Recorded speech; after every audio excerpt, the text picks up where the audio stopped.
सत्यभामा के रूप को इतना बड़ा मत बनाओ कि वो तुम्हारे व्यक्तित्व पर हावी होने लगे। तुम तो जानती हो ना कि कृष्ण के लिए भौतिक सौंदर्य महत्व नहीं रखता। वो जो भी हो, पर तुमने कह दिया ना कि वो मुझसे भी अधिक सुंदर है। अब मैं उसे श्री कृष्ण से कभी नहीं बनने दूंगी। किंतु भला तुम ऐसा होने से कैसे रोक सकती हो? नहीं राधा, मुझे चाहे जो करना पड़े मैं करूंगी, पर मैं श्री कृष्ण को रोक लूंगी। किंतु श्री कृष्ण है कहाँ? यहाँ सिद्धाश्रम में भी नहीं और वहाँ मंदिर में भी नहीं। कदाचित वो महल लौट गए होंगे। राधा, हमें भी चलना चाहिए। रुक्मिणी, तुम एक बड़ी समस्या की ओर बढ़ रही हो। आशा करती हूँ कि मैं तुम्हारे कोई काम आ पाऊँ।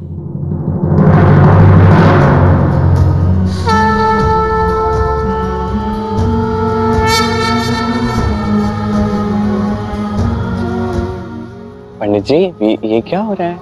नारायण की पूजा हो रही है। द्वारिका वासियों के मन में लोभ आ गया है, तो हम सब ने सोचा क्यों ना नारायण की पूजा कर ली जाए। इस संकट से अब वही निकालेंगे सबको। अच्छा विचार।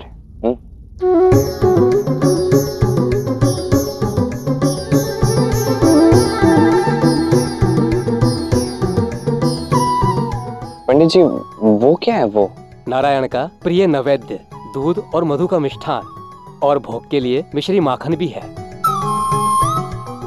तो ये सब आप क्या कर रहे हैं? ऐसा करोगे तो नारायण प्रसन्न नहीं होंगे। आप सबको जो है आंखें बंद करनी होंगी, तभी नारायण जो है प्रसन्न होंगे। तो अभी हमें क्या करना है, आप पहले हाथ जोड़िए, सबके सब हाथ जोड़िए। अभी आंखें बंद कीजिए। अभी मन में नारायण का जाप करते रहिए।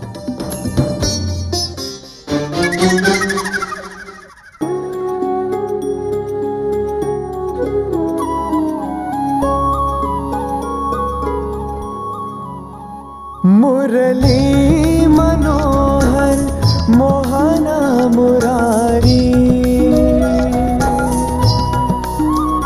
हर एक रूप में तेरी लीला न्यारी। मुरली मनोहर मोहना मुरारी, हर एक रूप में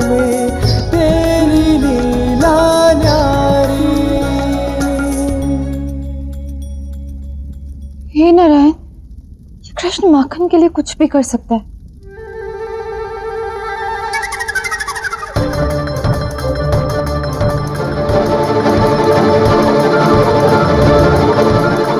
नारायण ने भोग और नैवेद्य दोनों ग्रहण कर लिए। नारायण ने स्वयं खाया, अर्थात हमारी पूजा सफल हुई। हाँ, ये तो चमत्कार हो गया। हमारी पूजा सफल हो गई। अरे वाह, इनकी पूजा तो सफल हुई। क्या बात है?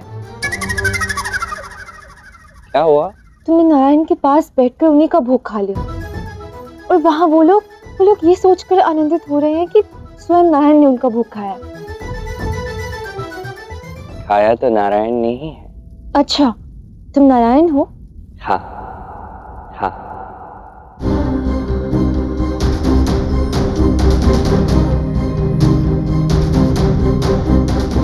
तात्पर्य है कि हर नर में नारायण होता है, हर नारी में लक्ष्मी होती है। ये तो सत्य है, तो तुम्हें भी याद है।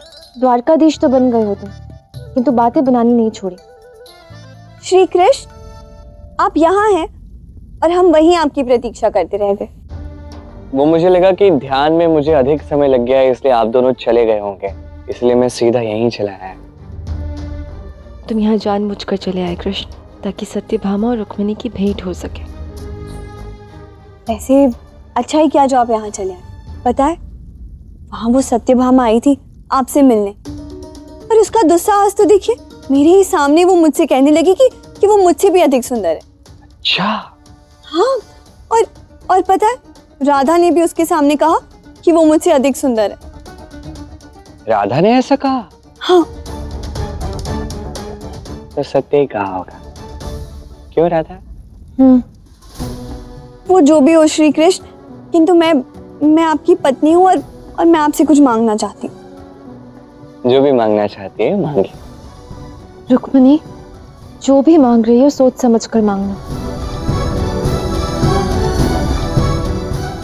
श्री कृष्ण, मुझे वचन दीजिए कि आप सत्यभामा से ना ही कभी मिलेंगे और ना ही कभी उसे देखेंगे।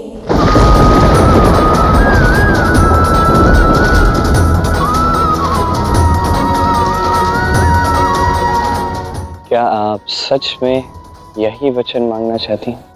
नहीं, यह अनुचित है। नहीं राधा, यही उचित है। श्री कृष्ण वचन दीजिए।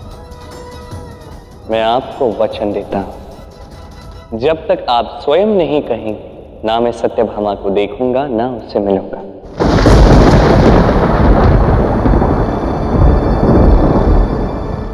ये कैसा वचन हुआ? भला मैं स्वयं आपसे क्यों कहूंगी कि आप उससे मिलिए? लो, दे दिया वचन। अब तो आप प्रसन्न हैं ना? अब मैं प्रसन्न हूं।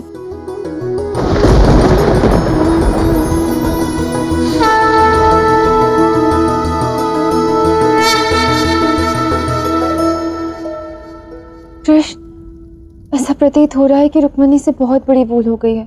क्या मैं उसकी सहायता कर पाऊंगी? इस ब्रह्मांड में केवल तुम ही हो राधा जो रुक्मिणी की सहायता कर सकती है।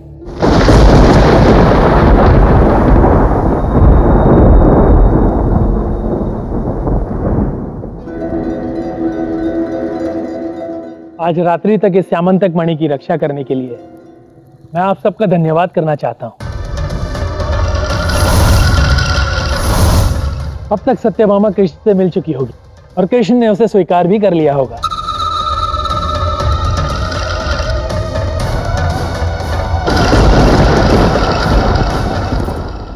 अब मेरा लौटना उचित होगा और वैसे भी सिंह का आखेट हम रात्रि में तो कर नहीं पाएंगे।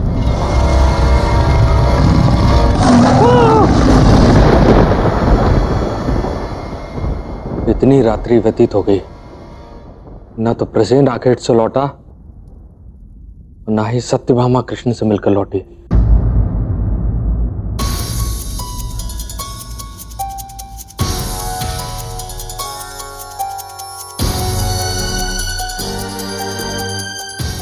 क्या हुआ कान्हा, तुम अब तक सोए नहीं?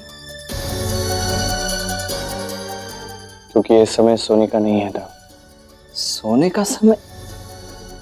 अर्थात क्यों पहेलियां बुझा रहे हो कान्हा? सीधे सीधे स्पष्ट रूप से बताओ ना, होने क्या वाला है? ऐसा कौन सा अध्याय अधूरा छोड़ दिया है तुमने अपने राम अवतार में, जिससे तुम्हारे इस अवतार की निद्रा भंग हो गई है?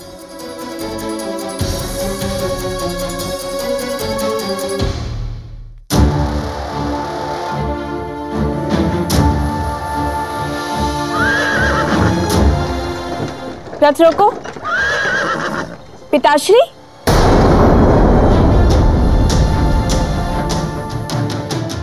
सत्यभामा,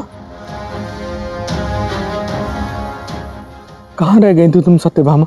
मैं तो बहुत समय से सिद्धाश्रम में श्री कृष्ण की प्रतीक्षा कर रही थी, परंतु वो आए नहीं। कदाचित द्वारका लौट गए होंगे, तो इसीलिए मैं उनसे मिलने जा रही थी।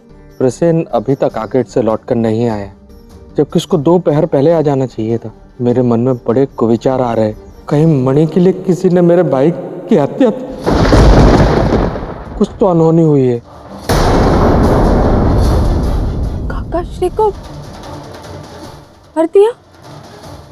अब तो श्री कृष्ण से इसी क्षण उत्तर लेना होगा कि उन्होंने ऐसा क्यों किया। कृष्ण को उत्तर देना होगा। इसका उत्तर आपको आज की सभा में मिलेगा। किंतु रात्रि में कौन सी सभा लगेगी और कौन बुलाएगा ये सभा? 3, 2, 1।